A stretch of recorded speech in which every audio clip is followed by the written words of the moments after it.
Oi, meus amores, terceiro ano, aula de Sociologia.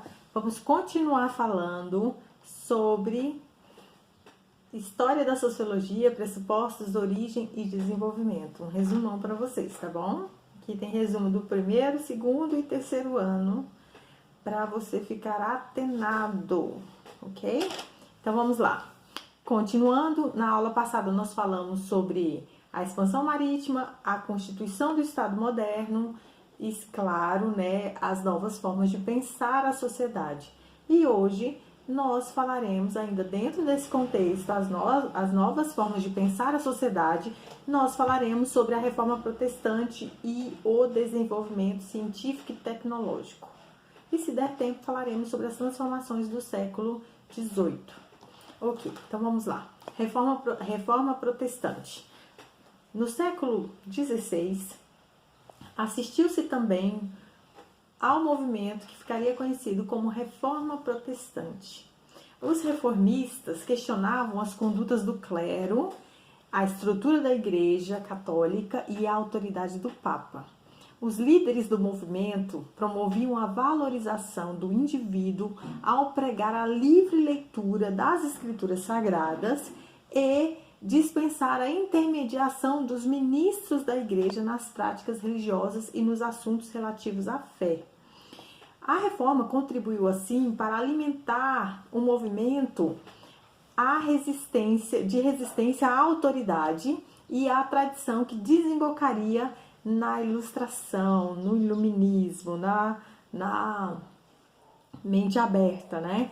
E entre os seus principais líderes nós temos a figura de Martinho Lutero, que nasceu em 1483 e morreu em 1546, e João Calvino, 1509, morreu em 1564. E essa parece bobagem, mas meu Deus, que influência que teve essa reforma protestante, né? Nós estamos precisando de uma outra reforma, mas isso aí não deixa pra lá, a gente não vai mexer com isso não, tá bom? O desenvolvimento científico e tecnológico. A nova maneira de se relacionar com as coisas sagradas foi acompanhada de uma nova forma de analisar o universo. Tá vendo que uma coisa puxa a outra? Isso é ótimo. E automaticamente também mudou-se a forma de analisar e vivenciar e, enfim, a vida em sociedade. Aí por isso que influencia a sociologia. A razão passou a ser considerado um elemento essencial para se conhecer o mundo. Não mais a religião, e sim a razão. E com base nisso, a razão passou a ser considerada um elemento essencial para vivenciar quase tudo.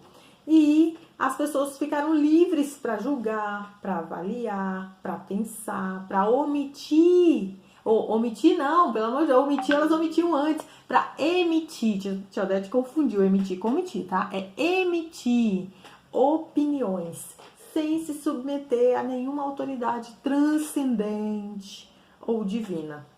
A análise do universo e da vida em sociedade, com base no conhecimento racional, fundado na observação e na experimentação, se difundiu, se alastrou de uma maneira bem lenta entre os séculos XV e XVII. Foi bem lento, mas foi. O importante é isso, que foi. Os pensadores que adotaram essa forma de análise enfrentaram o dogmatismo, a autoridade da igreja, aquela coisa dificultosa, lenta. E por meio do Concílio de Trento, que vocês já ouviram falar, 1545 a 1563, e dos processos da Inquisição. A Inquisição, gente, Inquisição era aquele lance da igreja. Então, os membros do clero procuraram impedir toda e qualquer manifestação que pudesse pôr em dúvida a autoridade eclesiástica, fosse no campo da fé, fosse no campo das explicações que propunham para a sociedade e a natureza, ou seja, que se propunham para a sociedade e para a natureza. Não podia externar, não podia pensar cientificamente, não podia também pensar racionalmente. tinha toda essa resistência. Por isso que a Inquisição teve tanta força e tanto empenho para não deixar essas ideias fluírem. E nisso muita gente roda, né, gente? Muita gente morre por causa de ideias, né, gente? Ideias matam bastante. Nunca se esqueçam disso, viu? Ideias. Ideias são perigosas. Os principais representantes do pensamento racional do século XV e XVII, aliás, foram Nicolau Maquiavel, Erasmo de Roterdã, Nicolau Copérnico, Tchonete estudou esses caras todos na universidade, Galileu Galilei, Thomas Hobbes, Francis Bacon, René Descartes e Baruch Spinoza. O conhecimento desses precursores alimentaram outros pensadores como John Locke, que tem muito a ver com a sociologia. Gottfried Leibniz também, Isaac Newton, que propuseram novos princípios para a compreensão da sociedade e da natureza. E nisso as transformações vão acontecendo, que é o nosso próximo tópico, as transformações do século XVIII.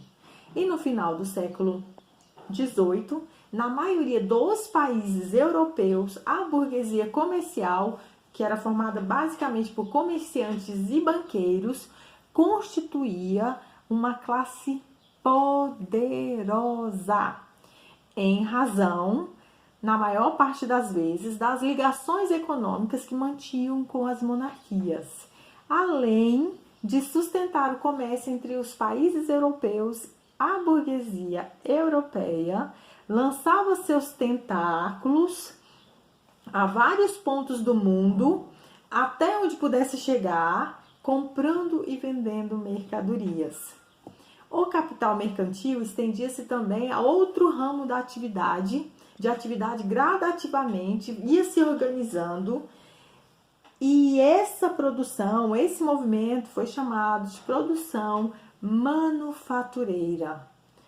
A compra de matérias-primas, a organização de produção, por meio de produção domiciliar ou do trabalho nas oficinas, levou ao desenvolvimento de um novo processo produtivo em contraposição ao das corporações de ofício. Ou seja, houve um nascimento que é um precursor da industrialização, né, que é a indústria manufatureira, onde as pessoas produziam nas suas casas ou em fábricas, mas já produziam em série. Já não era mais aquela produção tão pequenininha, né, onde, quando eu digo corporações de ofício, onde o sapateiro, só uma pessoa produzia o sapato, só uma pessoa produzia uma peça de roupa, quando na verdade a coisa se estendeu e passou a produzir em série.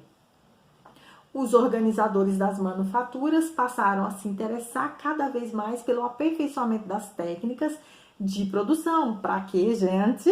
Para lucrar mais, porque tempo é ouro. Como que eu vou ficar perdendo tempo produzindo lentamente uma peça, se eu posso produzir rapidamente a mesma peça com qualidade? E aí eles queriam produzir mais com menos gente, aumentar significativamente os seus lucros, e para isso, para tanto, eles procuraram financiar a invenção de máquinas para que pudessem ser utilizadas no processo produtivo.